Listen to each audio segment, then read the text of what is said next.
Hello, dear student friends. 22nd May 2024 Wednesday నేను ఈరోజు చేస్తున్న వీడియో. ఈరోజు వచ్చినటువంటి ఎగ్జామ్లో సిబిటీలో ఎలాంటి క్వశ్చన్స్ వచ్చినాయని చెప్పేసి మీకు నోటీస్ చేసేటువంటి ఉద్దేశం మీద చేస్తున్న వీడియో. అయితే ఇది 22వ తారీఖు రోజే చేసినాం కాబట్టి మార్నింగ్ సెషన్, ఆఫ్టర్నూన్ సెషన్ ఇట్లా 10 రోజులు ఎక్స్ప్లెయిన్ చేయాలంటే మనతోటి కాని పని. కానీ ఎందుకు చేస్తున్నానంటే నేచర్ ఆఫ్ క్వశ్చన్స్ని అర్థం చేసుకునే ఉద్దేశం మీద, సైకాలజీ క్వశ్చన్స్ ఎట్లా వస్తాయి, మనం ఏ విధంగా ఫేస్ చేయాలనే ఉద్దేశం మీద ఈ వీడియో చేస్తున్నా. చూడండి స్టూడెంట్ ఫ్రెండ్స్, ఇక్కడ ఈ పుస్తకం గురించి అమ్మా పబ్లికేషన్స్లో ఈ పుస్తకం గురించి నేను 100% బిట్స్ వస్తాయని నేను ఎన్నోసార్లు చెప్పిన, క్లాస్ రూమ్లో కానీ బుక్ రిలీజ్ అయిన తర్వాత కానీ. ఇదివరకు గత బ్యాచ్లో ఎక్కడ నేను ఈ బుక్ తయారు ఇయ్యలే. 2016లో మాత్రమే ఈ బుక్ వచ్చేది. అయితే ఇప్పుడు ఈ సందర్భంగా ఈ పుస్తకాన్ని ఎందుకు తీస్తున్నాను నేనంటే, ఎక్కడ కూడా హెడ్డింగ్లో మీకు 30 మార్కులు అని ఎక్కడ కూడా నేను రాయలే. చాలా మంది మార్కెట్లో నేను చూస్తుంటా 30/30, 30/30 అని ఫోకస్ చేస్తుంటారు. ఎక్కడ కూడా లేదు. అయినప్పటికీ కూడా చాలా సరళంగా, ఈజీగా మీకు బిట్టు సక్సెస్ అయింది, విత్ ఇంక్లూడింగ్ పేజ్ నెంబర్లతో సహా మీకు ఈరోజు నేను ఎక్స్ప్లెయిన్ చేసే పని చేస్తాను. సరే, ఈరోజు క్వశ్చన్స్ సైకాలజీ పెడగాజీలో క్వశ్చన్స్ ఎట్లొచ్చినాయి అంటే, చాలా అద్భుతంగా, అంటే ఏ విధంగా ఒక స్టూడెంట్ యొక్క నేచర్ని అర్థం చేసుకునే స్థితి టీచర్కి అవసరమో దాన్ని ఉద్దేశించి పేపర్ ఇచ్చారు. నెంబర్ ఆఫ్ టైమ్స్ నేను చెప్పడం జరిగిందండి. మీకు ఇక్కడ డేట్ రాస్తాను. ఫస్ట్ 22 మే 2024. ఓకే, క్లాస్ రూమ్ ఇంప్లికేషన్స్ అనేది ఇంపార్టెంట్ అండి, ఎప్పుడైనా గుర్తుపెట్టుకోండి.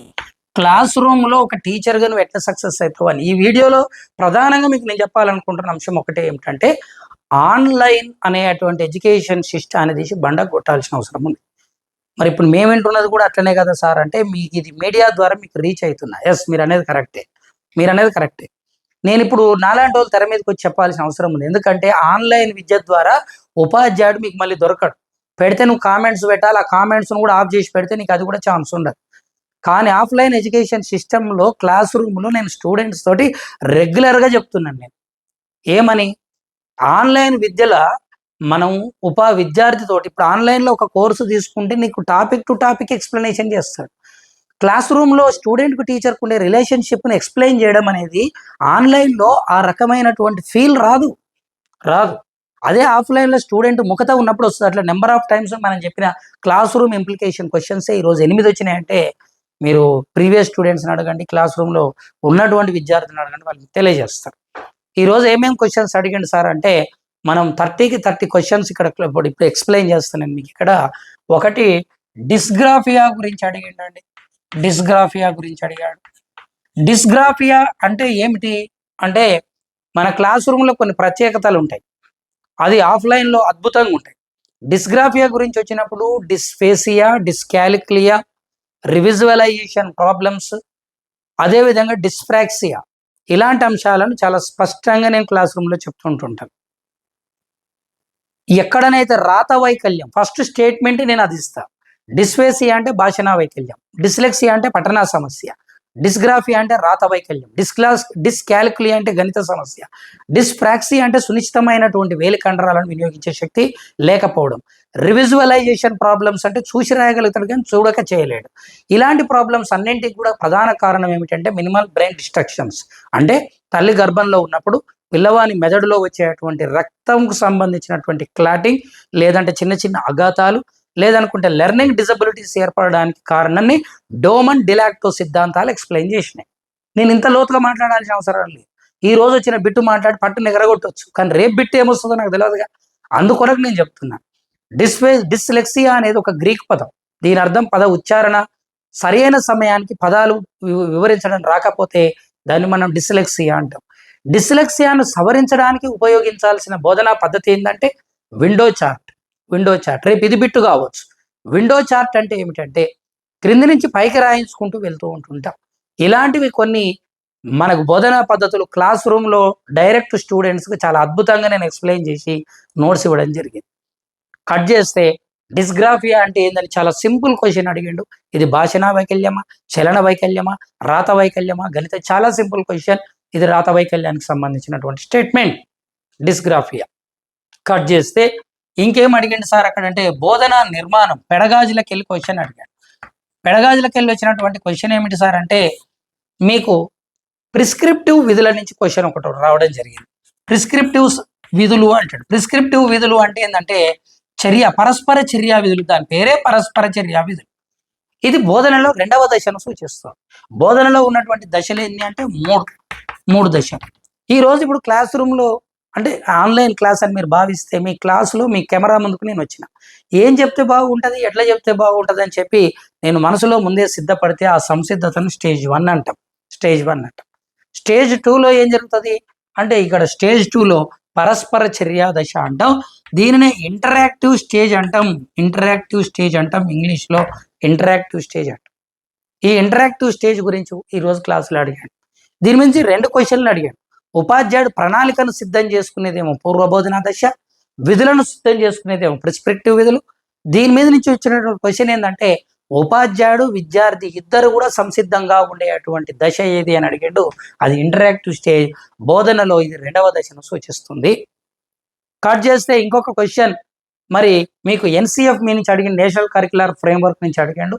ఇందులో యోగా విద్య అనేది ఏదైతే ఉందో ఈ యోగా విద్య అనేది నియత పద్ధతిలో ఏ క్లాస్ నుంచి స్టార్ట్ అవుతుంది అని అడిగాడు. మీరు ఇన్ని పుస్తకాలు చూస్తున్నారు మార్కెట్లో, మీరు చూస్తున్నారు. ఆ చూస్తున్నటువంటి పుస్తకాలలో ఎక్కడనైనా ఎన్సిఎఫ్ మీద క్వశ్చన్ రావడం మీరు గమనించారా? That's what I'm telling. ఏది ఎగ్జామ్ బిట్ క్రాక్ చేస్తుందో కరెక్ట్ ఆ స్టేట్మెంట్స్నే దించడం ఒక క్లాస్ రూమ్లో టీచర్కి మాత్రమే తెలుసు. కాబట్టి టీచర్ నుంచి వచ్చినటువంటి బుక్, ఆఫ్లైన్లో చెప్పే టీచర్ నుంచి వచ్చే ఏ బుక్ అయినా ఏ బిట్ అయినా that should be very effective. ఎందుకు ఇస్తున్నాను ఇక్కడ ఈ స్టేట్మెంట్ అంటే యోగా విద్య అనేది అనియత పద్ధతిలో ప్రాథమిక తరగతి నుంచి స్టార్ట్ అవుతుంది. నియత పద్ధతిలో మాత్రం సెకండరీ నుంచి స్టార్ట్ అవుతుంది. ఇది ఈ బిట్టు మన పుస్తకంలో ఉండడం జరిగింది. కట్ చేస్తే ఇక్కడ మీకు నెక్స్ట్ క్వశ్చన్. 8వ తరగతి 8 సంవత్సరాలు కలిగినటువంటి ఒక పిల్లవాడు 8వ తరగతి చదవాలని చెప్పాడు. క్లాస్ రూములో ఇది ప్రతి 4-5 రోజులకు ఒకసారి నేను మాట్లాడుతుంటా. క్వశ్చన్ ఎట్టిచ్చింది డైరెక్ట్ ఇవ్వలే. అందుకే నేను క్లాస్ రూమ్లో మాట్లాడేటప్పుడు ఆన్లైన్ ఆఫ్లైన్కు కానీ యాప్లో ఉన్న క్లాసులకు కానీ లైవ్ క్లాసులకు కానీ తేడా ఏంటంటే ఇదే తేడా. క్లాస్ రూమ్లో నేను అప్లికేషన్స్ ఇస్తుంటుంటా. ఏ విధంగా అంటే డైరెక్ట్ అడగడమా, స్టేట్మెంట్ డైరెక్ట్ ఇయ్యడు. 8 సంవత్సరాల పిల్లవాడు అని అన్నాడు, అర్థం లేని చెత్తను తీసుకొచ్చి కొంచెం ముందు పెడతాడు, మిమ్మల్ని కన్ఫ్యూజ్ చేస్తానికి చేసే ఎత్తుగడ అని చెప్తున్నా. అది క్వశ్చన్ ఏమిచ్చిండు ఈ రోజు అంటే సాంఘిక సంఘ సంస్కర్త లేదా సాంఘిక కార్యకర్త ఊరికేనే ఉన్నటువంటి ఒక పిల్లవాడు అంటే బడిమాను వేసిన ఒక పిల్లవాడిని 8 సంవత్సరాల పిల్లవాడిని పాఠశాలలో చేర్చే ఉద్దేశితమై వచ్చాడు. అయినా ఈ పిల్లవాడిని చదవవలసిన తరగతి ఏది అని క్వశ్చన్ అడిగాడు. ఎప్పుడైనా మీరు గుర్తుపెట్టుకోండి 5+ మన ఏజ్. ఏ క్లాస్ అడిగినా 5+ మన ఏజ్. 5+కు 1వ తరగతికి వచ్చిందంటే 6 ఏళ్ళకు 1వ తరగతికి వచ్చిందంటే 7 ఏళ్ళకు 2వ తరగతి, 8 సంవత్సరాలకు 3వ తరగతి. కాబట్టి ఆన్సర్ 3వ తరగతి. నువ్వు 5 సంవత్సరాలు క్లాస్ రూమ్లో ఇది కూడా నేను మాట్లాడతా ప్రతిసారి 5 అంటే 5 అనొద్దమ్మా, ఎట్టి పరిస్థితులు 5+ అనాలి అని. 5 నువ్వు క్యాలిక్యులేట్ చేస్తే వాడు చదివేది 2వ తరగతి అవుతుంది, లేదనుకుంటే 9వ తరగతి 4వ తరగతి అవుతుంది. 5+ అన్నాడు కాబట్టి నువ్వు ఆ విధంగా స్టేట్మెంట్ తీసుకోవాల్సిన అవసరం ఉంది. కాబట్టి అంత అక్యురేట్గా ఇచ్చాడు. ఈ విషయాన్ని నేను మరీ ఎప్పుడు చెప్తా అంటే ప్రోబెల్ సందర్భం వచ్చినప్పుడు చెప్తా. ప్రోబెల్ అనే వ్యక్తి పాఠశాలలో రకాలను సూచించిండు. కిండర్ గార్టెన్ అనే స్కూల్ను స్టార్ట్ చేసిండు. The child nurture and activity institute 1837లో ఏర్పడినటువంటి పాఠశాల ఇది. కిండర్ గార్టెన్ అనేది జర్మనీ పదం. దీని అర్థం బడి పిల్లల తోట. జర్మనీ దేశం అనేది సైకాలజీనే ఫేమస్. సైకాలజీకి పితామహుడు వూంటు జర్మనీ దేశస్థుడు. వర్తిమర్, కోఫ్కా, కోహిలర్, ఎబ్బింగౌస్ వీళ్ళందరూ కూడా జర్మనీ దేశస్థులే అని చెప్పడం జరిగింది. ఆ సందర్భంలో ప్రోబెల్ అనేవాడు father of nursery education, father of pre school అని తెలియజేస్తూ మరక్కడ 3 సంవత్సరాలకు +3+ ఎడ్యుకేషన్ అనేది పూర్వ పాఠశాలను సూచిస్తుంది. ఇది 2012లో టెట్ బిట్గా మారింది. అట్లా 5+ కూడా అడుగుతాడు అని చెప్పి క్లాస్ రూమ్లో నేను మాట్లాడిన అది ఎగ్జామ్లో బిట్టాయి. అంటే ఇక్కడ మీకు దృష్టాంతాలు చెప్పడానికి వచ్చిన నేను జనరల్గా ఏ లెక్చరర్ అయినా అది వస్తుంది ఇది వస్తుంది అంటే ఎగ్జామ్ అయిపోయినాక ఎవరు ముందుకు రారు. కానీ ఎగ్జామ్ అయిపోయినాక ముందుకు వస్తూ ఆఫ్లైన్ స్టూడెంట్స్ ఉన్నారు, నాకు ఆన్లైన్ స్టూడెంట్స్ ఉన్నారు. This is the speciality of Madhubabu. నాకు 2 ఉన్నారు. ఆన్లైన్ ఆఫ్లైన్లో, ఆన్లైన్లో యాప్లో ఉన్న నేను లైవ్ స్ట్రీమ్లోకి ఎక్కడ రాలే. ఎందుకంటే లైవ్ స్ట్రీమ్లో న్యాయం జరగదని నాకు తెలుసు, జరగలే కూడా ఈసారి. ఎందుకు యాప్లో వచ్చిందంటే యాప్ కరోనా టైం కాబట్టి రాలేరు, కాబట్టి అది ధర్మం కాబట్టి అప్పుడు నేను ఆన్లైన్లోకి వచ్చిన కరోనా టైం. ఎక్స్ట్రాడినరీ క్లాసెస్ మీకు యాప్లో ఇవ్వడం జరిగింది. ఇక్కడికి వచ్చిన తర్వాత ఆఫ్లైన్లో, ఆఫ్లైన్ అంటేనే మీరు సెల్ ఫోన్, ఆఫ్లైన్ అంటే కొంతమందికి అది ఎక్స్ప్లెయిన్ చేయాల్సిన కారణం వస్తుంది. ఆఫ్లైన్ అంటే ఫోన్ ముందర చూసేది ఆఫ్లైన్ కావచ్చు. ఎందుకంటే నా దరిద్రం ఓ రోజు హోటల్కి పోతుంది, ఆయన కలిసాడు, సార్ మీరు ఆఫ్లైన్లో చెప్పినవి సూపర్ ఉన్నాయి సార్ క్లాసెస్ అన్నాడు. నువ్వే ఎక్కడ చెప్పినవరా, నువ్వేడా కనిపించినావు నాకు అని అడిగింది. ఎందుకంటే వాడు ఎక్కడ కనబడితే నేను స్టూడెంట్స్ని గుర్తుపడతా. అంటే వాడుండి సార్ నేను అదే ఫోన్లో చూస్తున్నా సార్ మిమ్మల్ని అని. నువ్వు నన్ను ఫోన్లో చూస్తున్నావు కానీ నేను నిన్ను ఫోన్లో చూస్తానే గుర్తుపడతానికి, దాన్ని ఆఫ్లైన్ అంటారా ఆన్లైన్ అంటారా అని.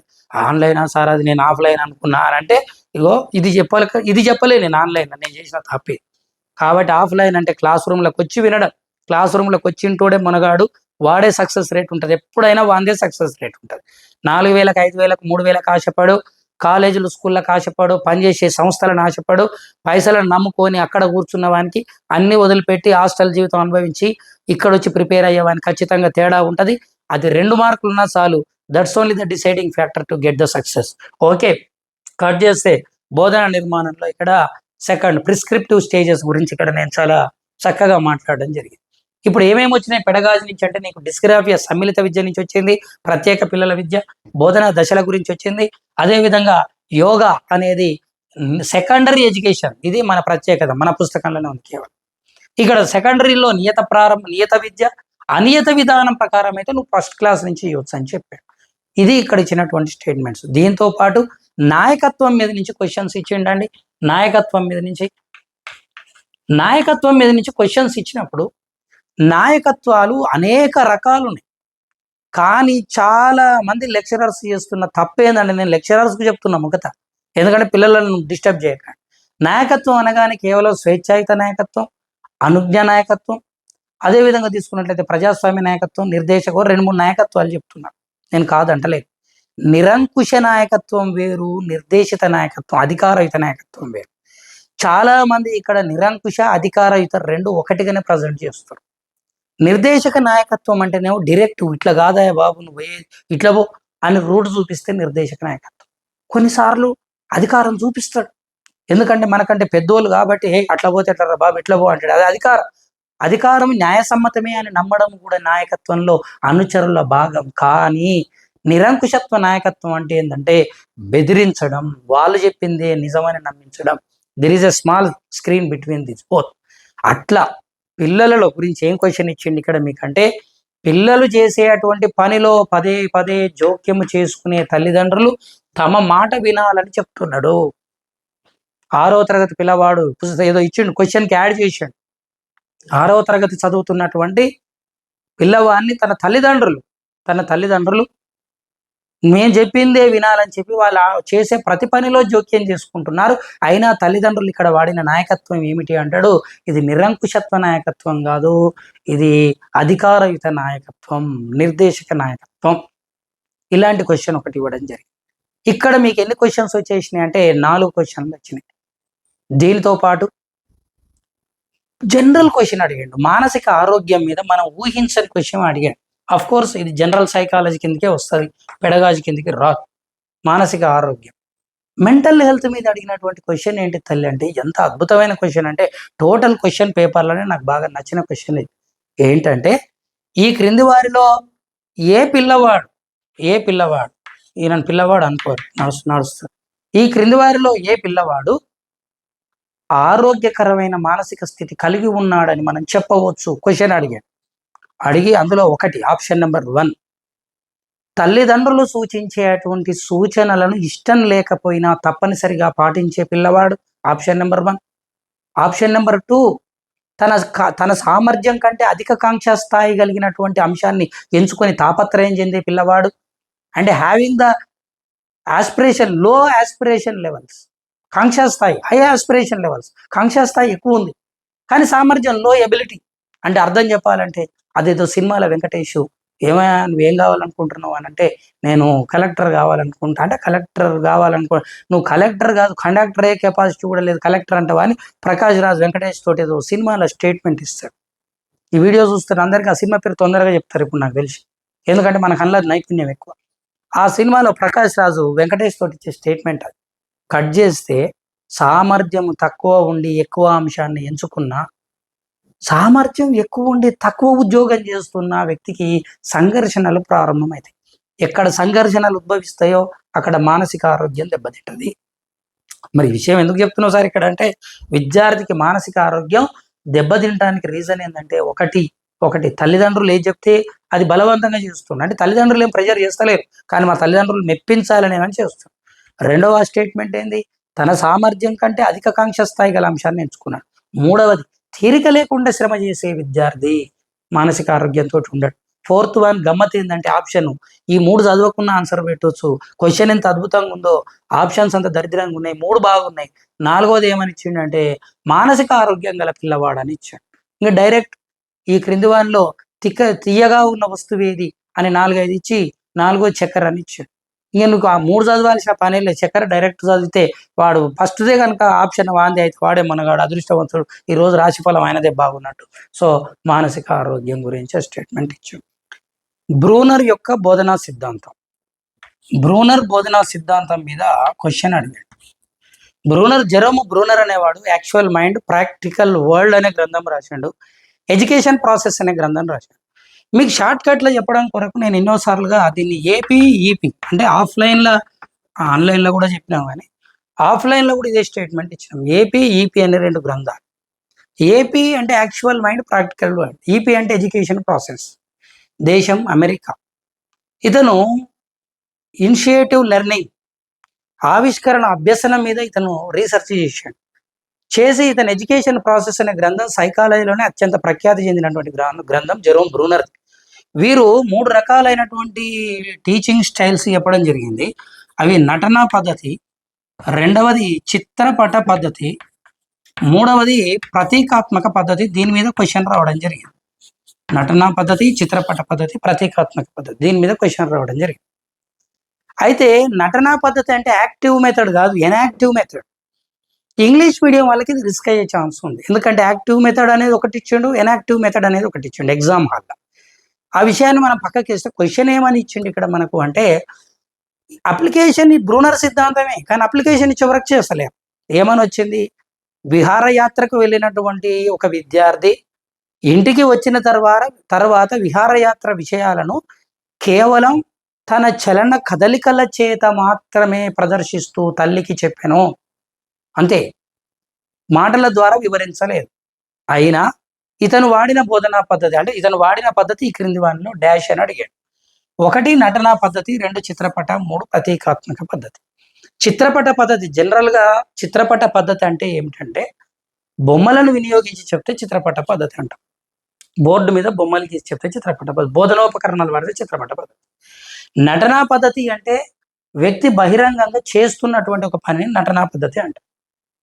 ఇతరులు చేసే అంశాన్ని సింబాలిక్ గా వివరిస్తే దాన్ని మనం ఏమంటామంటే ప్రతీకాత్మక పద్ధతి అంటాం. ఇతరులు చేసిన విషయాన్ని ఇతను నేరుగా అక్కడుండి చేయకుండా సింబాలిక్ గా ఆకారాలు, రూపాలు, కదలికలతో చేయిస్తుంది కాబట్టి ఆన్సర్ ఇదే అవుతుంది. కానీ నేను అనుకుంటున్నా ఇది ఖచ్చితంగా కూడా ఫైనల్కి ఇలా కన్ఫ్యూజన్ చేస్తాడు, నటనా పద్ధతి ఆన్సర్ ఇస్తాడు అనేది నా ఉద్దేశము. మరి వాడు ఫైనల్కి ఇచ్చేవాడు ఏ విధంగా ఇస్తాడో, కానీ ఇది ఖచ్చితంగా కన్ఫ్యూజన్ ఏరియాగా అవుతుంది రేపు ఫైనల్కి. ప్రతీకాత్మక పద్ధతి అనేది జెన్యూన్ ఆన్సర్.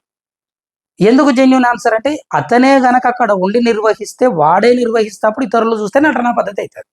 ఇతరులు చేసేదానికి వీడు సింబాలిక్గా ముందుకు వచ్చి చేసిండు కాబట్టి ప్రతీకాత్మక పద్ధతి అవుతుంది.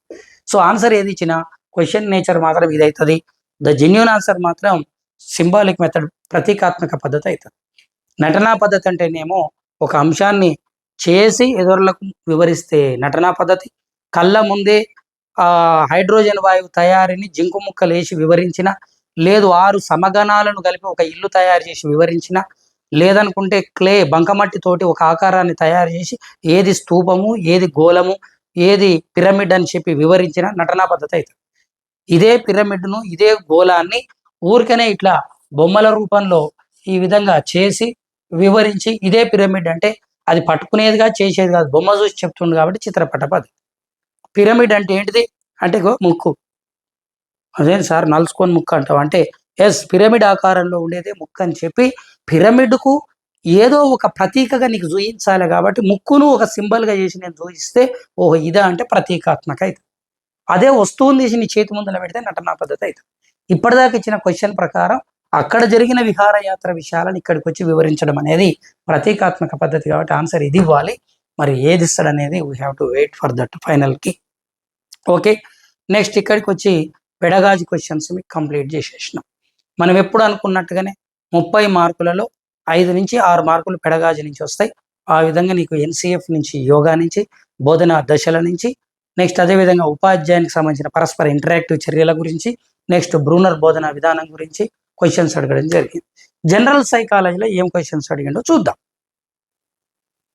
ఇక సైకాలజీకి సంబంధించిన అంశాలు ఎప్పుడు కూడా క్రాష్ కోర్సులో కానీ షార్ట్ టర్మ్లో కానీ ఎక్స్ప్లెయిన్ చేసేటప్పుడు నేను ఎప్పుడు అనుకుంటుంటాను, కోల్బర్గ్ సిద్ధాంతం, జీన్ పియాజే సిద్ధాంతం, ఓకే, నెక్స్ట్ వచ్చేసి ఎరిక్సన్ సిద్ధాంతం, చామ్స్కీ సిద్ధాంతం, వైగాట్స్కీ సిద్ధాంతం, ఈ సిద్ధాంతాల మీద నుంచి డెఫినెట్ క్వశ్చన్ వస్తుందండి. టెక్నికల్గా చదివే వాళ్ళు సైకాలజీ అంతా మేము చదవలేము సార్ అనేవాళ్ళు ఫస్ట్ మాత్రం ఈ సిద్ధాంతాలు చదవాలని చెప్పి, మొన్న రీసెంట్గా ఎవరో నా వీడియో చేసిర్రు కమలాకర్ రెడ్డి సార్ అని, ఆయన వీడియోలో కూడా నేను చెప్పడం జరిగింది. ఫస్ట్ ఈ వీటి థీరీస్ మీద కాన్సన్ట్రేట్. ఆ లెక్క ప్రకారం కోల్బర్గ్ సిద్ధాంతంలోకి వెళ్ళి బిట్ వచ్చింది, జీన్ పియాజే సిద్ధాంతంలోకి వెళ్ళి బిట్ వచ్చింది, ఎరిక్సన్లోకి వెళ్ళి రాలేదు, ఈ రోజు రాలేదు, 22nd రోజు, రేపు రావచ్చు. మీరు అదే నేను చెప్పేది, రేపటికి కూడా యూజ్ అయ్యేది చెప్తున్నా. చామ్స్కీ సిద్ధాంతంలోకి వెళ్ళి బిట్ వచ్చింది, వైగాట్స్కీ. అంటే ఇప్పుడు నేను క్లాస్ రూమ్లో మాట్లాడిన 4కి 4 బిట్స్ అయినాయా కాలేదా? అయినాయి. That's what I'm telling.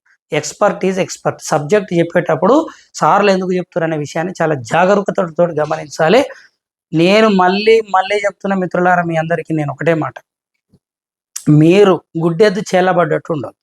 ఈరోజు టెట్లో జరిగిన నష్టం గనక ఎవరికైనా జరిగినా మీరు అప్రమత్తం కాకపోయినా రేపు డిఎస్సికి మీరు అప్రమత్తం కావాలి. డిఎస్సికి మీరు అప్రమత్తం కాకపోతే ఆ తర్వాత జరిగేది జీవితకాలం నష్టం.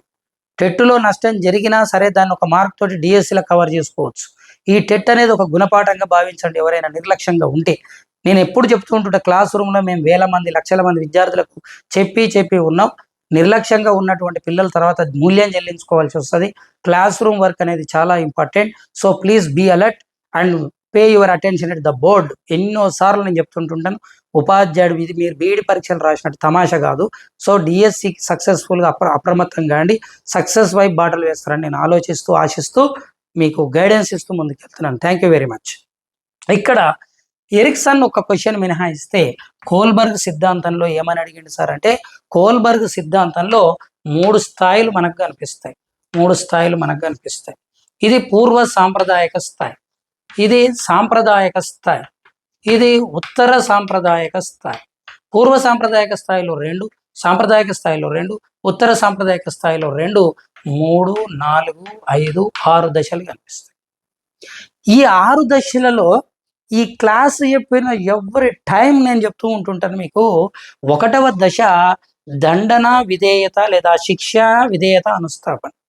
2వది సహజ సంతోష లేదా బహుమాన అనుస్థాపనం అని చెప్పి 2వది చెప్తూ నేను ఎప్పుడు ఇక్కడ ఒక మాట అంట, చూడండి మిత్రులారా, ఎగ్జామ్ల కన్ఫ్యూజ్ చేయనీకే ఈ రెండింటిని జత చేస్తాడు. దండన మరియు సంతోషము తోటి, సొంత స్వార్థంతో సంతోషం లేదా ఇతరులు కొడతారనే భయంతో దండనతో భయపడినటువంటి విద్యార్థి, సదరు ఈ వ్యక్తి, ఈ శిశువు తన యొక్క నైతిక నిర్ణయం చేయడం అంటే మోరల్ జడ్జిమెంట్ చేయడం అనేది తన సొంతం మీద ఆధారపడక అది దండన మీద, విధేయత మీద, సంతోషం మీద ఆధారపడితే ఏ స్థాయి అంటాడు, ఎన్నవ స్థాయి అంటాడు. స్థాయి అని అడిగినప్పుడు రెండింటిని జత చేస్తాడన్నా అదే జరిగింది ఇక్కడ. ఈ రోజు ఇచ్చిన ఎగ్జామ్లో కోల్బర్గ్ యొక్క నైతిక స్థాయిలో దండనకు భయపడో లేదా తనకు లాభం జరుగుతున్న సంతోషం కోసమో నైతిక నిర్ణయం చేస్తే అది ఏ స్థాయి అని అడిగాడు, పూర్వ సాంప్రదాయక స్థాయి. That's very very clear.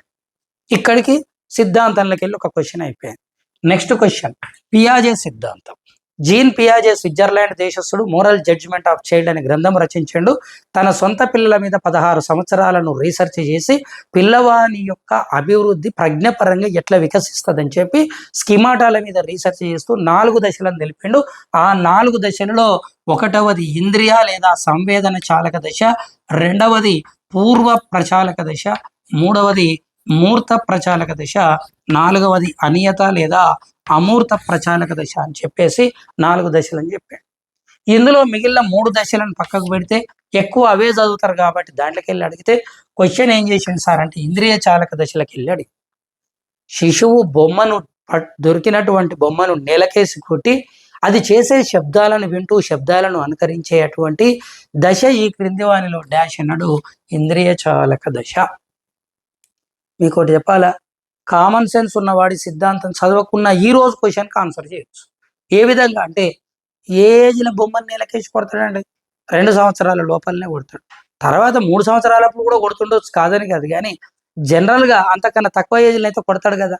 కాబట్టి బొమ్మను నేలకేసి కొట్టే దశ ఏదంటే ఫస్ట్ దశ. కాబట్టి సిద్ధాంతం మొత్తం చదవకున్న వరుసగా 4 దశలలో ఫస్ట్ దశ ఏదని తెలిస్తే ఆన్సర్ వస్తుంది. కాబట్టి అది ఇంద్రియ చాలక దశ ఆన్సర్ అవుతుంది. ఇంద్రియ చాలక దశ ఆన్సర్ అవుతుంది. ఇక్కడికి మనకు పియాజే సిద్ధాంతం కంప్లీట్ అయ్యింది. నెక్స్ట్ చామ్స్కీ సిద్ధాంతం, భాషా గ్రహణ పరికరం. ఎన్నిసార్లు అడిగా చెప్పినో నేను. ఖాళీ ఒక కిన్లీ వాటర్ బాటిల్ ఉంటుంది. కిన్లీ వాటర్ బాటిల్ ట్యాప్ మూత క్యాప్ తీసేసి నీళ్ళు తాగితే it has no taste. But if you mix the sugar with that water the taste will be in sweet. దానికే సాల్ట్ కలిపితే సాల్టిష్ వాటర్ అవుతుంది. నీళ్లు అనేవి సహజంగా ఉన్నటువంటివి. ఈ ఎగ్జాంపుల్ ఎందుకు ఇచ్చానంటే ప్రతి మానవుడు కూడా పుట్టుకతోటి సహజ మానవ భాషతోటి పుట్టాడు.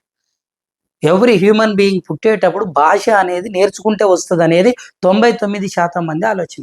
కానీ పుట్టుకేటప్పుడే మనకు వ్యాకరణం, సార్వత్రిక వ్యాకరణం ఉంది. అది వాటర్ లాగా, ఇప్పుడు నేను చెప్పిన కిన్లీ వాటర్ లాగా ఉంది. దానికి తెలుగును కలిపితే తెలుగు భాష, ఇంగ్లీష్ని కలిపితే ఇంగ్లీష్ భాష తయారై కట్ చేస్తే భాషా గ్రహణ పరికరం అనేది మనకు పుట్టుకతోనే ఉందని చెప్పి భాషా గ్రహణ పరికరం లాంగ్వేజ్ అక్విజిషన్ డివైస్ గురించి చెప్పింది ఎవరు అంటే చామ్స్కీ. ఇది బిట్ అయింది. కట్ చేస్తే నెక్స్ట్ వైగాట్స్కీ సిద్ధాంతం. వైగాట్స్కీ అనగానే highlight statements scaffolding, ZPD. Question అదే అడిగాడు. ZPD zone of proximal development. Zone of proximal development అంటే సామీప్య వికాస మండలం అని నువ్వు చదువుతావు. సమీప వికాస మండలం అని ఎగ్జామ్లు ఇచ్చాడు. పెద్దగా వచ్చిన నష్టమేం లేదు. సో ఓవరాల్గా ఆ క్వశ్చన్ ఈరోజు రావడం జరిగింది. ఈ జడ్పీడి గురించి చెప్పింది వైగాట్స్కీ. అంటే ఇక్కడ నీకు ఇంతకుముందు చెప్పినటువంటి 6 క్వశ్చన్లు పెడగాజి నుంచి, అందులో కూడా బ్రూనర్ సిద్ధాంతం మన జనరల్ సైకాలజీని చెప్పుకుంటాం. వైగాట్స్కీ సిద్ధాంతం, పియాజే, కోల్బర్గ్, చామ్స్కీ 4. ఇక్కడ 4 క్వశ్చన్లు సిద్ధాంతాలకు వెళ్ళి డైరెక్ట్ అడగడం జరిగింది. ఓకే. థారండైక్ అభ్యసన సిద్ధాంతం మీద నుంచి, అభ్యసనం మీద నుంచి వచ్చిన ప్రశ్న. అభ్యసనానికి కారణం ప్రేరణ కాబట్టి ప్రేరణ మీద నుంచి ఒక క్వశ్చన్ ఇచ్చాడు. ప్రేరణ మీద అడుగుతూ ప్రేరణ అనబడేటువంటిది వ్యక్తిలో దేనిని పెంపొందిస్తుంది? ప్రజ్ఞను పెంపొందిస్తుందా? క్వశ్చన్ చూడండి ఎంత గమ్మత్తుగా. ప్రజ్ఞను పెంపొందిస్తుందా? సహజ సామర్థ్యాన్ని పెంపొందిస్తుందా? శక్తిని పెంపొందిస్తుందా? ప్రోత్సాహాన్ని ఇస్తుందా అన్నాడు. ఆన్సర్ ప్రోత్సాహాన్ని ఇస్తుంది. సో ఈ విధంగా క్వశ్చన్ ఇవ్వడం జరిగింది. ఇది ఒక రకంగా అభ్యసనంలోకి వెళ్ళొచ్చు. నెక్స్ట్ వచ్చేసి థారండైక్ సిద్ధాంతంలోకి వెళ్ళి క్వశ్చన్ ఇచ్చిండండి. ఈ రోజు ఇచ్చిన క్వశ్చన్స్లో ఓకే రాయొద్దు కానీ బోర్డు మీద రాస్తున్న మధుబాబు బ్రాండ్ అంటాం కదా, అది ఈరోజు క్వశ్చన్ ఏదంటే థారండైక్ క్వశ్చన్. ఇది క్లాస్ రూమ్లో ఆత్మవిశ్వాసంతో చెప్తుంది, అతి విశ్వాసంగా. ఎందుకు అంటే థారండైక్ ప్రయోగములో పిల్లి అన్నటువంటిది, పిల్లి ఈ విధంగా నేను క్లాస్ రూమ్లో బిట్స్ ఇస్తుంటా, ఎక్స్ప్లెయిన్ చేస్తుంటా. పిల్లి అనేది బయట ఇచ్చినటువంటి మాంసం ముక్క కోసం అనేక ప్రయత్నాలు చేసి మీటను నొక్కి బయటకు వచ్చేది. ఎవరైనా సరే సిద్ధాంతంలో మీటను దాటి బయటకు వచ్చిన తర్వాత మరి ఈ యొక్క థారండైక్ ప్రయోగంలో పిల్లి బయటకు వచ్చిన తర్వాత సక్సెస్ గురించి ఫలిత సూత్రం లాస్ట్కి మాట్లాడతాను.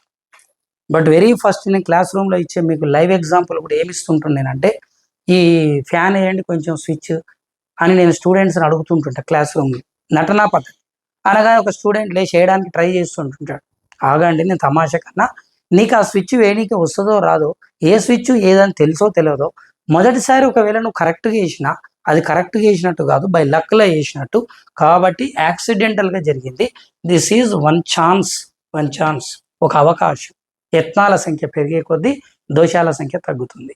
ఓవరాల్గా క్వశ్చన్ ఏమి ఇచ్చిండంటే, పజిల్ పేటికలో ఉన్నటువంటి పిల్లి తారండేకి చేసినటువంటి ఈ ప్రయోగంలో మొదటిసారి మీటను నొక్కి బయటికి రావడం అన్నది డాష్ అని అడిగిండు. అది ఎంపిక జరిగిందా, లేదా అభ్యసనం జరిగిందా, లేదనుకుంటే అనుకోకుండా జరిగినటువంటి ప్రక్రియనా అని అడిగిండు. ఎస్, ఇది ఆన్సర్. ర్యాండమ్ ఛాన్స్ అంటాం, ఇది అనుకోకుండా జరిగినటువంటిది. లక్కీగా సక్సెస్ అయింది, అది 100% కాదు. కాబట్టి అనుకోకుండా జరిగిన సక్సెస్ ఇది. ఆన్సర్ ఇది చేయాలి, ఎంపిక కాదు. అది తారండేక్ సిద్ధాంతంలోకి వెళ్ళి వచ్చిన క్వశ్చన్. మొన్న రీసెంట్గా క్లాస్ రూమ్లో ఎంత అద్భుతమైనటువంటి ఎక్స్ప్లెనేషన్ అంటే, కుక్కకు ఆహారం ఇస్తున్నాం, ఫుడ్ ఇస్తున్నాం, ప్లస్ దీనికి ఏం చేస్తున్నాం అంటే గంటను జోడిస్తున్నాం. ఇక్కడ రాస్తున్నాం, ఫుడ్ ఇస్తున్నాం ప్లస్ బెల్, గంటను జోడిస్తున్నాం. ఇందులో ఫుడ్ అంటే ఏమిటి అంటే అన్కండిషన్ స్టిములై, బెల్ అంటే ఏమిటి అంటే కండిషన్ స్టిములై. క్వశ్చన్ ఏమడిగింది తల్లి అంటే, విలుప్తీకరణ లేదా విరమణం, ఎక్స్టింక్షన్ అంటాం ఇంగ్లీష్లో. విలుప్తీకరణ లేదా విరమణం అన్నటువంటిది ఈ క్రింది ఏ సందర్భంలో కలుగుతుంది అని అడిగాను. ఏ సందర్భంలో కలుగుతుంది? బెల్లు తీసేసినప్పుడా, గంట అది ఫుడ్ తీసేసినప్పుడా అంటే, ఎప్పుడైతే ఈ నిబంధిత ఉద్దీపన అయినటువంటి బెల్ తీసేస్తామో అప్పుడు అక్కడ ప్రయోగానికి ఛాన్సే లేదు, ఫుడే ఇస్తున్నాం. It's not the matter of discussion. But వేరాజ్ అదే పనిగా గంటను కొడుతూ ఆహారాన్ని తీసేసి గంటను మాత్రమే మళ్ళీ ఇస్తుంటే విలుప్తీకరణ జరుగుతుంది. కాబట్టి దేనిని తీసేయడం అంటే యూసిఎస్ను తీసివేయడం. ఎగ్జామ్లో విలుప్తీకరణం అనగా డాష్ అని అడిగాను. ఒకటి నిబంధిత ఉద్దీపనం తీసేయడమా, నిర్నిబంధిత ఉద్దీపనం తీసేయడమా అంటే ఇక్కడ ఆన్సర్ ఏం చేయాలంటే నిర్నిబంధిత ఉద్దీపనను తీసేయడం. నిర్నిబంధిత ఉద్దీపన ఏమిటంటే ఆహారం. అందుకే ఎగ్జాములో నీకు కన్ఫ్యూజన్ అయితే నిర్నిబంధిత అనగానే ఆహారం అనుకోవాలి మనసులో, నిబంధిత అనగానే గంట అనుకోవాలి.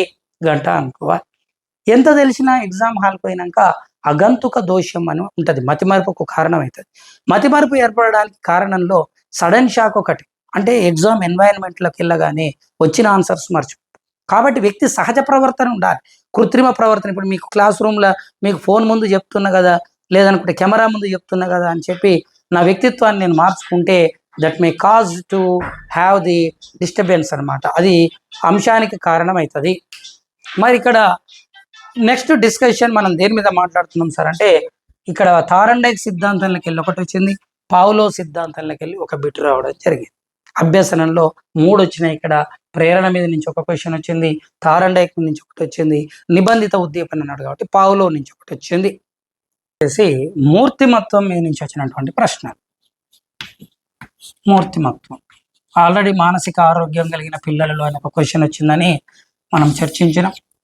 మూర్తిమత్వం మీద నుంచి వచ్చినటువంటి క్వశ్చన్స్లో రక్షక తంత్రాల మీద నుంచి క్వశ్చన్ అడిగాడు.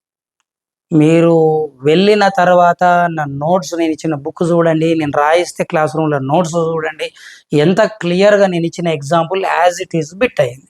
అందులో ఏమైంది తల్లి అంటే హేతుకీకరణ అనగా డాష్ అని క్వశ్చన్ ఇవ్వడం జరిగింది.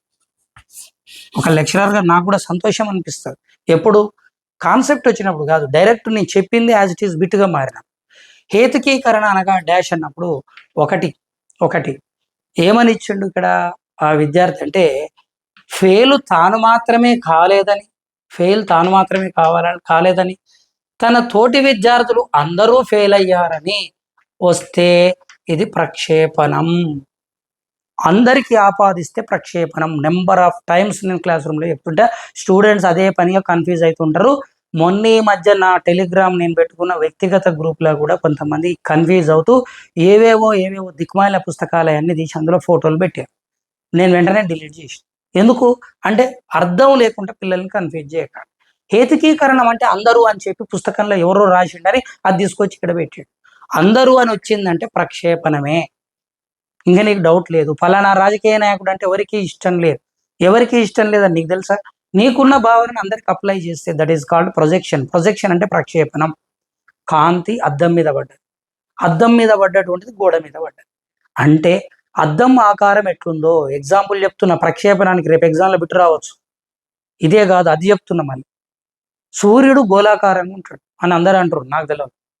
కట్ చేస్తే అద్దం మాత్రం పగిలిపోయిన అద్దం ముక్క ఏ విధంగా ఉంటుందో దాని మీద పడ్డటువంటి సూర్యుని ప్రతిబింబం గోడ మీద కొడితే అద్దం లాగానే పడుతుంది తప్ప సూర్యుని లాగా పడదు. నీ మనసులో ఏ భావన ఉందో అది 10 మందికి అప్లై చేస్తే ప్రొజెక్షన్ అనే పదానికి అర్థం ఏందనే చెప్తున్నా. ఒరిజినల్ ప్రొజెక్షన్ అనే పదం కాంతికి సంబంధించేది. ఆ విధంగా తన మీద పడ్డటువంటిది గోడ మీద పడితే ప్రక్షేపణం అంటాం. తన మీదకి వచ్చింది రిఫ్లెక్ట్ చేస్తాడు. ప్రక్షేపణం అంటే అది అర్థం. హేతుకీకరణానికి అర్థం ఏంటంటే ఒక కుంటి సాకును సూచించడం. హేతుకీకరణం ఇతర కారణాలను సూచించడం. అదే నేను పుస్తకంలో యాజ్ ఇట్ ఈజ్ రాసిన ఇతర అభియోగాలు అని ఎగ్జామ్లో పెట్టొచ్చి నేను ఇతర సాక్ష్యాలు అని చెప్పిన, ఇతర కారణాలను చూపిస్తే అని నేను చెప్పిన, యాజ్ ఇట్ ఈజ్ బిట్ దిగి. ఇది మూర్తిమత్తంలోకి వెళ్ళి వచ్చినటువంటి ఒక క్వశ్చన్. కట్ చేస్తే మీకు నెక్స్ట్ వైయక్తిక భేదాల మీద నుంచి క్వశ్చన్ రావడం జరిగింది. వైయక్తిక భేదాలలో బ్యూటిఫుల్ క్వశ్చన్ ఏమొచ్చిందంటే బాటియా ప్రజ్ఞామాపన మీద బిట్ వచ్చిందండి. బాటియా ప్రజ్ఞామాపన డాక్టర్ చందర్మోహన్ భాటియా. ఈ చందర్మోహన్ భాటియా అనే వ్యక్తి భారతీయుడే కానీ అతను రూపొందించినటువంటి పరీక్ష మాత్రం ఏ పరీక్ష అంటే ఆంగ్లేయులు రూపొందించిందని అందులో పెట్టాడు. భాటియా ప్రజ్ఞా పరీక్షలోనే కోహ్స్ బ్లాక్ డిజైన్ పరీక్ష అని ఉంటుంది. కోహ్స్ బ్లాక్ డిజైన్ పరీక్ష అని ఉంటుంది. ఈ కోహ్స్ బ్లాక్ డిజైన్ పరీక్ష అనేది ఏదైతే ఉంటుందో ఇప్పుడు దీని గురించి మనం పక్కకు పెడితే భాటియా ప్రజ్ఞామాపనలో మీకు కోడ్ ఇచ్చినండి క్లాస్ రూమ్లో. ఏమని ఇచ్చిన నేను అంటే అశాబ్దిక పరీక్ష, ఓకేనా? ఇట్లా కూడా కాదు, ఇట్లా తీసుకుందా శాబ్దిక, వైయక్తిక, పేపర్ పెన్సిల్, నిష్పాదన, శక్తి పరీక్ష ఈ విధంగా మీకు కోడ్ ఇచ్చిన. శాబ్దిక ఆపోజిట్ అశాబ్దిక పరీక్ష, వైయక్తిక ఆపోజిట్ సామూహిక పరీక్ష, పేపర్ పెన్సిల్ ఆపోజిట్ నిష్పాదన పరీక్ష, శక్తికి పరీక్షకు ఆపోజిట్ వేగ పరీక్ష. ఇందులో మీకు నేను కోడ్ ఏమని ఇచ్చిన అంటే బాస్ అంటే ఎస్ ఇట్లా తీసేసి ఇలా రాయాలని చెప్పి ఇలా రాయాలి. బోర్డు కేసు చూస్తే బాస్. ఎందుకు ఆఫ్లైన్కి రమ్మంటామంటే ఇది ఆన్లైన్లో చెప్పలేము.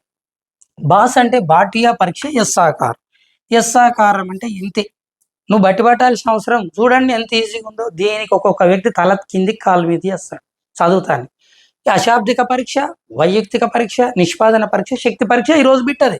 కోహా బ్లాక్ డిజైన్ పరీక్ష అనున్నది ఈ క్రింది క్యా పరీక్ష అని అడిగాడు. క్యా అంటే క్యా పరీక్ష అని అడిగాడు. అందులో ఒకటి వ్యక్తిగత నిష్పాదననా, ఇది వ్యక్తిగత నిష్పాదననా, సామూహిక నిష్పాదన అని అడిగాడు.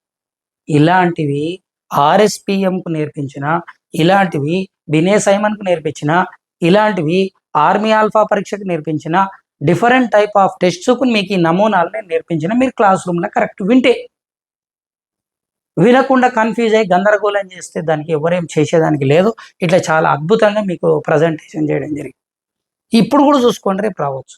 అయితే మీకు బట్టి పట్టడానికి మాత్రమే మధుబాబు ఇంత చెప్తాడు.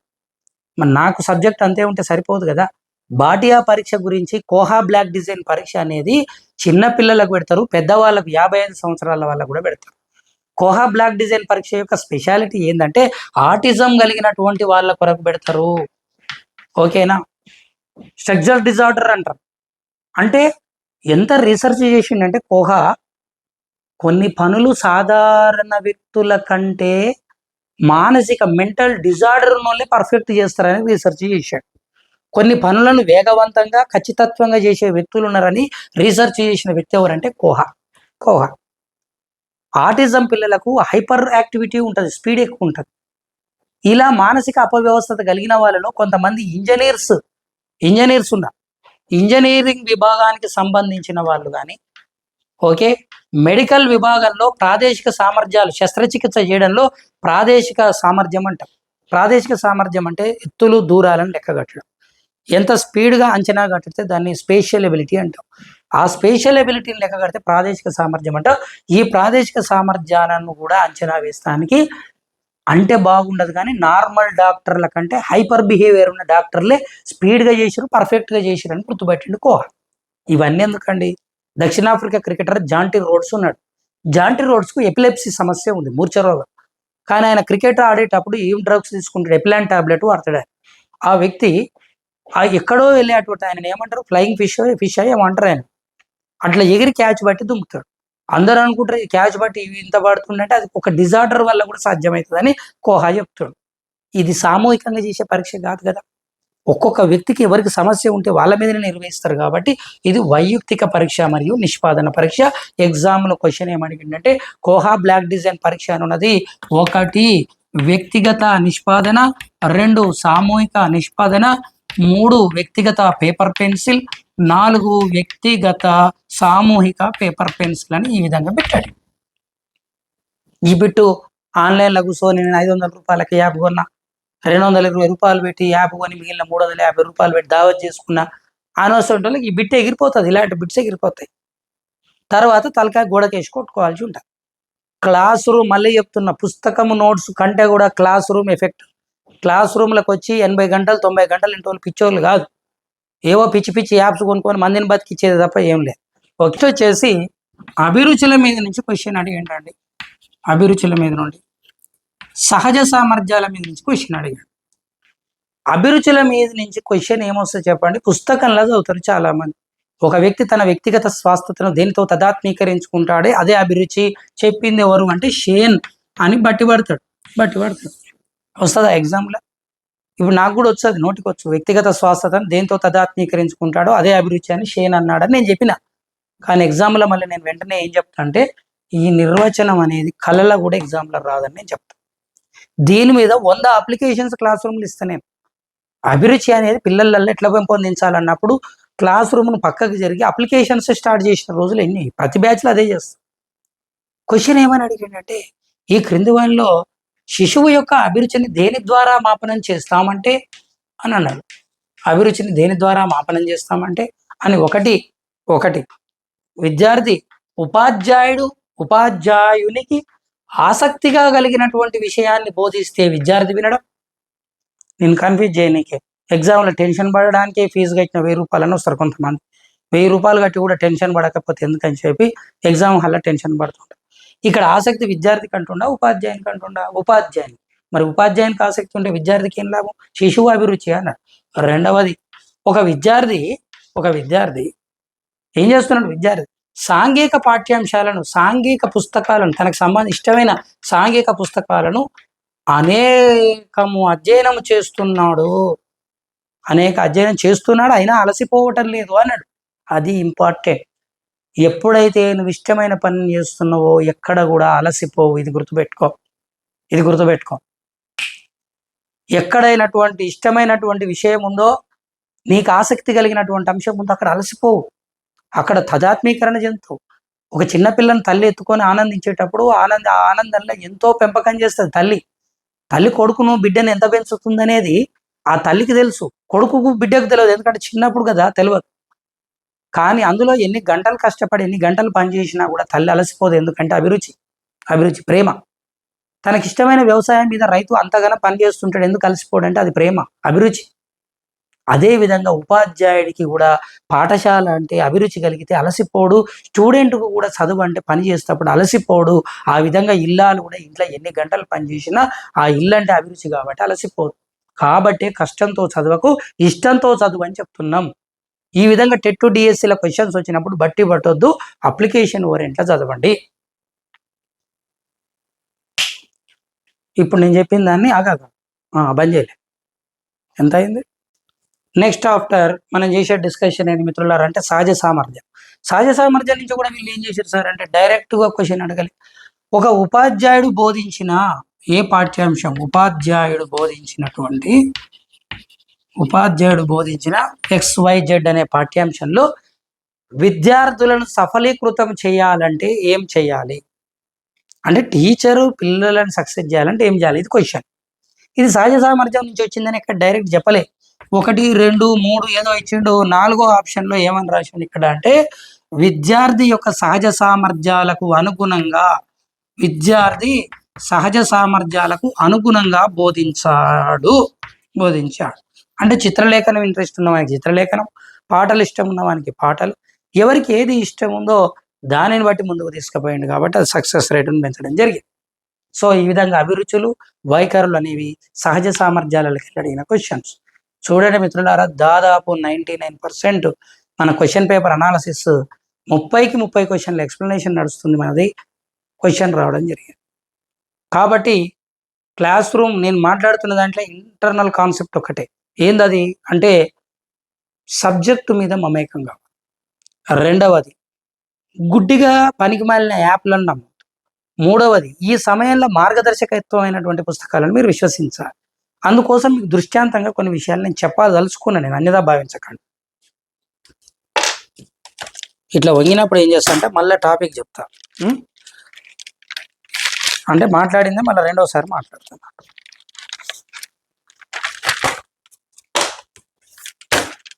అందుకే ఈ సందర్భంగా నేను కొన్ని దృష్టాంతాలు చెప్పాలనుకుంటున్నా. మీరు దీన్ని అన్యదా భావించాల్సిన అవసరం కూడా లేదు. ఇది పుస్తకం, ఓకే, ఇది రీసెంట్గా రిలీజ్ అయినటువంటి పుస్తకం. ఇందులో డిస్గ్రాఫీ అనగా క్వశ్చన్ ఫట్ చెప్తున్నా, 30 క్వశ్చన్లు, పేజ్ నెంబర్లు చెప్తున్నా. డిస్గ్రాఫీ అనగా డాష్ అన్నాడు, పేజ్ నెంబర్ 107లో ఉంది. నెక్స్ట్ అదేవిధంగా భాషా గ్రహణ పరికరం పుట్టుకతోనే ఉంటుందని చెప్పిన సైకాలజిస్ట్ చామ్స్కీ, పేజ్ నెంబర్ 70లో ఉంది. శిశువు తనకు అందే బహుమతి శిక్షణను బట్టి నైతిక నిర్ణయం చేస్తాడని చెప్పింది, పేజ్ నెంబర్ 28 కోల్బర్గ్ నైతిక వికాసంలో ఉంది. నెక్స్ట్ వచ్చి బోధనాభ్యసన ప్రక్రియలో ఉపాధ్యాయుడు విద్యార్థి ఇద్దరు చురుకుగా ఉండే దశ, పేజ్ నెంబర్ 75లో ప్రిస్క్రిప్టివ్ విధుల దగ్గర క్లియర్గా ఉంది. నెక్స్ట్ వచ్చేసి ఒక పూర్వ పాఠశాల విద్యార్థిని, ఆమె పూర్వ పాఠశాల అంటే పూర్వం చదివిన పాఠశాల కాదు, కిండర్ గార్టెన్ స్కూల్ విద్యార్థి. తన టీచర్ చేసే నృత్య భంగిమలను ఇంటికి వచ్చి తన తల్లికి వివరించింది. అయినా ఇది డాష్ అని అడిగాడు, పేజీ నెంబర్ 61లో పరిశీలన అభ్యసనంలో నేను ఇదే ఎగ్జాంపుల్ని ఇంకో రకంగా ఇచ్చిన. ఏ విధంగా ఇచ్చిన అంటే టీవీలో చూస్తున్నటువంటి లేదా పాఠశాలలో ఒక విద్యార్థి దుష్ప్రవర్తనను చూపిస్తున్నాడు, నేర్చుకున్న ప్రవర్తన, ఇంటి వద్ద నేర్చుకున్న దుష్ప్రవర్తనను ఇంట్లో పాఠశాలలో చూపించడం అన్నది ఏమిటని ఇచ్చిన. నెక్స్ట్ జనన పూర్వ దశలో సంయుక్త బీజము, ఎంత అద్భుతమైన క్వశ్చన్. జనన పూర్వ దశలో తల్లి గర్భంలో ఉన్నప్పుడు ఎక్కువ కాలం కొనసాగే దశ ఏది అన్నాడు. ఎక్కువ కాలం కొనసాగే జనన పూర్వ దశలు 3, అది జేగోట్ stage, embryo stage, foetus stage. జేగోట్ stage 2 వారాలు ఉంటుంది, ఎంబ్రియో స్టేజ్ 2 నెలలు ఉంటుంది, ఫీటస్ స్టేజ్ అనేది 9 నెలల వరకు ఉంటుంది. కాబట్టి ఎక్కువ టైం కొనసాగేది ఏదంటే ఫీటస్ స్టేజ్. అది ఇంగ్లీష్లో ఇచ్చిండు, భ్రూణ దశ బ్రాకెట్లో ఇంగ్లీష్ కూడా ఇచ్చిండు, అది ఆన్సర్ అయ్యింది, పేజ్ నెంబర్ 17లో అది ఆన్సర్ ఉంది. 10వ తరగతి విద్యార్థికి ఒక సమస్య వచ్చింది, ఇది ఎంత చూడండి, పేజ్ నెంబర్ 59లో మీరు ఓపిక ఉండి 59th పేజ్ ఎట్లా చదవాల్సిందే, కానీ మీరు 59వ పేజీలో ఏ లెక్చరర్ కూడా ఈ విధంగా రాయించారు. ఏమని ఇచ్చిన, అంతర్దృష్టికి కీలక పదాలను ఇచ్చిన. అంటే సిద్ధాంతం అంతా చదివే ఇట్లా చదవకు, ప్రత్యక్షం, అవధానం, మెరుపు లాంటి మేధో తరంగం, వ్యవస్థీకృత మొత్తం, సమగ్రాకృతి, ఈ పదాలు కనిపించినాయంటే నువ్వు అంతర్దృష్టి అని చేయి, ఆలోచించకు అని చెప్పిన. క్వశ్చన్ ఏమని వచ్చింది చూడండి ఒకసారి. 10వ తరగతి విద్యార్థి ఒక సమస్య ఎన్ని మార్లు ప్రయత్నించినా కూడా రాలేదు. అయితే ఈ సమస్యకు మెరుపు లాంటి ఆలోచన రావడం జరిగిన తర్వాత దాన్ని సులభంగా చేసింది, ఈజీగా. అయినా ఇది డాష్ అని ఇచ్చిన. మెరుపు లాంటి ఆలోచన వచ్చిందిగా, అంతర్దృష్టి ఆన్సర్. క్వశ్చన్తో పని లేదు, పేజ్ నెంబర్ 59లో ఉంది. నెక్స్ట్ ఇక్కడ జనరల్ క్వశ్చన్ ఒకటి ఇచ్చిండండి, ఇది మానసిక చలనాత్మక రంగం మీద ఇచ్చాడు. ఇది సాగదీసి ఇచ్చిండు ఎగ్జామ్లో. అంత నేను చదవలేను, టైం వేస్ట్. ఏదో బడిగా చాట్ అనే ఏదో ఆట ఇచ్చిండు, ఆట పేరు ఏదో గమ్మత్తైన ఆట పేరు ఇచ్చి, ఈ ఆటలో ఆటలాడుతున్నటువంటి పిల్లలను ముగ్గురిని సభ్యులుగా చేసి 10 జట్లను చేశాడు. ఇందులో ఎవరు గెలుస్తారని న్యాయ నిర్ణీతలను సభ్యులుగా చేసిండు, ఆట ఆడిచ్చేటువంటి వ్యాఖ్యాతను ఇచ్చాడు. ఇందులో ఒక పిల్లవాడు డ్రామా వేస్తుంటే మిగిలిన పిల్లవాళ్ళంతా చూసి క్లాప్స్ కొడుతాడు. ఇంత చెత్త ఇచ్చాడు. లాస్ట్కి ఏమి ఇచ్చిండంటే ఇందులో మానసిక చలనాత్మక రంగం ఏదని ఇచ్చాడు. మానసిక చలనాత్మక రంగం జడ్జిదా, వ్యాఖ్యాతదా, చప్పట్లు కొట్టే పిల్లలదా, లేదనుకుంటే ఆ పాత్ర పోషణ చేస్తున్న పిల్లవాడిని అని అడిగిండు, ఆ రోల్ ప్లే చేస్తున్న పిల్లవాడిని మానసిక చలనాత్మక రంగం. అది డైరెక్ట్ క్వశ్చన్. వైయక్తిక భేదాల మీద నుంచి ఒక క్వశ్చన్, వికాస నియమాలకు వెళ్ళి ఒక క్వశ్చన్ ఇచ్చిండండి. చేతన, చైతన్య అనే ఇద్దరు పిల్లలు సమరూప కవులల్లో చేతనకు ఉద్వేగ వికాసం ఎక్కువ. ఉద్వేగ వికాసం ఎవరికి ఎక్కువట? చేతనకి ఎక్కువ, అయితే చైతన్యకు తక్కువ. సమరూప కవులలు అయినప్పటికీ దీనిని వివరించే వికాస నియమం ఏది అని చెప్పాడు. ఇది వికాసంలో వైయక్తిక భేదాలు ఉంటాయి అనేది దీని యొక్క రూల్ అండి, దీని యొక్క రూల్. వికాసంలో ఏ భేదాలు ఉంటాయి అంటే వైయక్తిక భేదాలు ఉంటాయి అని చెప్పేసి దీనికి ఉన్నటువంటి ఆన్సర్ అన్నమాట. సో ఇది కూడా డైరెక్ట్ స్టేట్మెంట్, సమరూప కవలలు అయినప్పటికీ కూడా వికాసంలో భేదాలు ఖచ్చితంగా ఉంటాయి, వైయక్తిక భేదాలు మనకు కనిపిస్తాయి. ఓకే, కట్ చేస్తే నెక్స్ట్ వచ్చేసి మరుపు అనే అంశానికి సరిపడనిది విస్మృతి కారకం. పేజ్ నెంబర్ 67లో మీకు క్లియర్గా ఇవ్వడం జరిగింది. విస్మృతి అనే అంశానికి కారణం ఏమిటి అంటే అనుపయోగమా, దమనమా, మరొకటి అని ఇచ్చిండు. ఆన్సర్ వచ్చి కారణం కానిది ఏది అంటే ఆచరణ. తారండైక్ పిల్లి ప్రయోగం ఇంతకుముందు ఎక్స్ప్లెయిన్ చేసిన పేజ్ నెంబర్ 56. విహారయాత్రకు వెళ్ళి కదలికలు బ్రూనర్ గురించి చెప్పిన పేజ్ నెంబర్ 63. నెక్స్ట్ ఉపగమ పరిహార సంఘర్షణ పేజ్ నెంబర్ 45లో మీకు ఒక క్వశ్చన్ ఇచ్చిన, ఎగ్జాంపుల్ ఇచ్చిన, దాన్ని కొంచెం మార్చండి. ఆపరేషన్ చేస్తే మంచిదే కానీ ఆపరేషన్ అంటే భయం, ఇది ఏ సంఘర్షణ అని మీకు ఎగ్జామ్లో నేను పుస్తకంలో క్వశ్చన్ ఇచ్చాను. దీన్ని కొంచెం మాడిఫై చేసి వ్యాపారం చేయాలంటే ఇష్టమే కానీ ఆర్థికంగా దెబ్బతింటానే భయం ఉంది, ఇది ఏ సంఘర్షణ అన్నాడు. ఆప్షన్లో ఉపగమ పరిహారం ఇచ్చిండు, పరిహార ఉపగమ ఇచ్చిండు. ఆప్షన్ వచ్చి ఉపగమ పరిహార ఆన్సర్ అవుతుంది. సో అది 45th పేజీలో మీకు కనిపిస్తుంది. ఓకేనండి. నెక్స్ట్ విలుప్తీకరణ నిబంధన గురించి చెప్పిన డైరెక్ట్ బిట్ పేజ్ నెంబర్ 53లో ఉంది. హేతుకీకరణ డైరెక్ట్ పుస్తకం ఎగ్జాంపులే పేజ్ నెంబర్ 48 ఉంది. మీకు అద్భుతంగా పుస్తకం నేను మళ్ళీ మాట్లాడుతున్నా, అన్యదా భావించదు, మధుబాబు బ్రాండ్ అంటున్నా. సాధనపై ఇది నేను ఇప్పుడు బోర్డు మీద రాయాల్సిన ఆవశ్యకత ఉంది. 1 minute. విద్యార్థి యొక్క సాధనపై బహుమతుల ప్రభావం, దీనిలో స్వతంత్ర చరం ఏది అని పెట్టి అడిగిండి. స్వతంత్ర చరం లేదా బహుమతులు ఏమిటి అని బోధన పై మీకు పేజ్ నెంబర్ అండి 10. ఈ పేజ్ నెంబర్ 10లో ఏం రాయించినో మీరు చూసుకోండి. అందులో నోట్ ఏ వాక్యములో అయితే ఇట్లా రాయించిన, ఏ వాక్యములో అయితే పై అని వస్తుందో దానికి ముందు ఉన్నది పరతంత్ర చరం, తర్వాత ఉన్నది స్వతంత్ర చరం అని రాసి. ఎంత డ్యామ్ షూర్ అండి, ఒక లెక్చరర్ యొక్క ఎంత గన్ షాట్ స్టేట్మెంట్ ఇది. సైకాలజీ లాంటి క్రిటికల్ సబ్జెక్ట్ల అంటే తర్వాత ఉన్నది స్వచ, ముందున్నది పచ, కాబట్టి పై తర్వాత వచ్చింది కాబట్టి స్వతంత్ర. ఇందులో బహుమతులు అనేది ఏ చరం అంటే స్వతంత్ర చరం. గన్ షాట్ స్టేట్మెంట్ రావడం జరిగింది. ఓకే, 6వ తరగతి చదివే పిల్లలు వారు చేసే పనిలో ప్రతిసారి జోక్యం చేసుకుంటున్నారు. అయినా ఇది ఏమిటి అంటే నాయకత్వంలో మీకు 86వ పేజీలో ఇచ్చిన నేను ఇది. నెక్స్ట్ వచ్చేసి పిల్లవాడు వస్తువులను విసిరి ఆనందిస్తున్నాడు, ఇది ఇంద్రియ చాలక దశ పేజ్ నెంబర్ 23. విద్యార్థి గల ప్రేరణ అనున్నది డాష్ను ఆలోచిస్తుంది అంటే పేజ్ నెంబర్ 83. ప్రోత్సాహకాన్ని ఇస్తుంది. ఈ క్రింది వానిలో చురుకైన బోధన దశ అంటారు ఇంటరాక్టివ్ స్టేజ్ పేజ్ నెంబర్ 70. ఇది నేను క్వశ్చన్స్ రాసిన ఇందులో పేజ్ నెంబర్ 73. సారీ ఇలా చూసి చదువుతున్నాను అనుకోవద్దు, క్వశ్చన్స్ రాసిన పేజ్ నెంబర్స్ రాసిన. ఇది లేకుండానే ఇదంతా ఎక్స్ప్లెయిన్ చేసిన, ఎందుకంటే టీచర్ అనే వాని మీద కాన్ఫిడెన్స్ ఉండాలి. ఇది ఇంతకుముందు కూడా పట్టుకొని నేను ఎక్స్ప్లెయిన్ చేయొచ్చు, అప్పుడు టీచర్ మీద కాన్ఫిడెన్షియాలిటీ పోతుంది. అందుకే నేను బోర్డు మీద అంతా ఎక్స్ప్లెయిన్ చేసినాక పేజ్ నెంబర్ల కొరకు ఇది వివరిస్తుంది అంతే. నెక్స్ట్ వచ్చేసి యోగా విద్య ఎన్సిఎఫ్ ప్రకారం ఏ తరగతిలో పాఠ్యాంశం కావాలి. ఇది రీసెంట్గా నేను రిలీజ్ చేసిన పర్స్పెక్టివ్ బుక్. మీకు నేను ఓపెన్ ఛాలెంజ్ చేస్తున్నా, మీరు విద్యా దృక్పథాలు ఇంత పుస్తకాలను మీరు ఇవన్నీ చదువుతున్నారు కదా, పేజ్ నెంబర్ 233 ఇందులో ఫస్ట్ లైన్ పైన అదే వెరీ ఫస్ట్ లైన్ ఏముంది ఇందులో? ఫస్ట్ లైన్ అంటే యోగా విద్యను ప్రాథమిక స్థాయిలో అనియతంగా, సెకండరీ స్థాయిలో నియత విధానంలో బోధించాలి అని చెప్పిన నేను. ఇది మీరు పర్స్పెక్టివ్లో నేను ఇచ్చిన ఇది ఎన్సిఎఫ్ సంబంధించి. మీరు ఎక్కడనైనా ఓపెన్ చేయాలి, మార్కెట్లో ఉన్న ఏ పుస్తకంలోనైనా ఈ స్టేట్మెంట్ ఉందేమో చూడండి మీరు. అది ఏది అవసరమో అది రాయడం మనం చేసే పని. వైయక్తిక సామూహిక అభ్యసనంలో ఇది కూడా డైరెక్ట్ అప్లికేషన్ బిట్టు మన పెడగాజీ ఇంతకుముందు ఎక్స్ప్లెయిన్ చేసిన. వైగోట్స్కి సిద్ధాంతంలో సమీప వికాస మండలి డైరెక్ట్ క్వశ్చన్. కోహా బ్లాక్ డిజైన్ పరీక్ష ఇది కూడా నేను ప్రజ్ఞా పరీక్షల దగ్గర వివరించిన, చూసుకోండి. విద్యార్థికి వేగం పెంచాలంటే ఎలాంటి విద్యను అందించాలి అన్నాడు. కాంక్ష సహజ సామర్థ్యాలను అంచనా వేసే బోధన అందించాలన్నాడు. ఇది క్లాస్ రూమ్ ఇంప్లికేషన్స్, నా క్లాస్ రూమ్ టీచింగ్ నేను రాసిన పుస్తకాలు. ఈరోజు మీకు జవాబుదారిగా మీకు బోర్డు ముందుకు వచ్చి దిస్ ఈజ్ మధుబాబు అని చెప్పడం కొరకు బోర్డు మీదకి వచ్చి చెప్పిన.